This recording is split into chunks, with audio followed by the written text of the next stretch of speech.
আমরা বলি benign প্যারক্সিমাল positional vertigo, বিপিপিভি। এটা হচ্ছে মাথা ঘোরার অন্যতম কারণ। বিনাইন প্যারক্সিমাল পজিশনাল ভার্টাইগো, এই যে শব্দটা যতটা বড় লাগছে, উৎকট শুনতে লাগছে, এটা কিন্তু ব্যাপারটা অতটা উৎকট বা অতটা কঠিন নয়। বলে রাখি, মাথা ঘোরার অলমোস্ট কারণ এটাই। প্রসঙ্গত বলে রাখি, মাথা ঘোরার কারণ কিন্তু মেডিকেল সায়েন্স অনুযায়ী দুরকম। একটা হচ্ছে it's either related with brain or it's related with ear, specially inner ear. আচ্ছা, এই দুটো হচ্ছে মেন কারণ।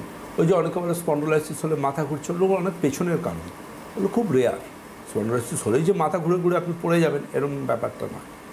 কিন্তু অবশ্যই জেনে রাখুন যেটা, সেটা হচ্ছে আপনার কিন্তু লো বিপির জন্য কেউ ফেন্ট হয়ে যেতে পারে, হাই বিপির জন্য সেরিব্রাল অ্যাটাক হতে পারে, কিন্তু মাথা ঘোরা, যিনি একজন বসে ফিল করছেন না মাথাটা ঘুরছে, এটার জন্য কিন্তু জানবেন ব্রেন অথবা কানের সমস্যা, এই দুটোর যে কোনো একটা কিন্তু খুব গুরুত্বপূর্ণ।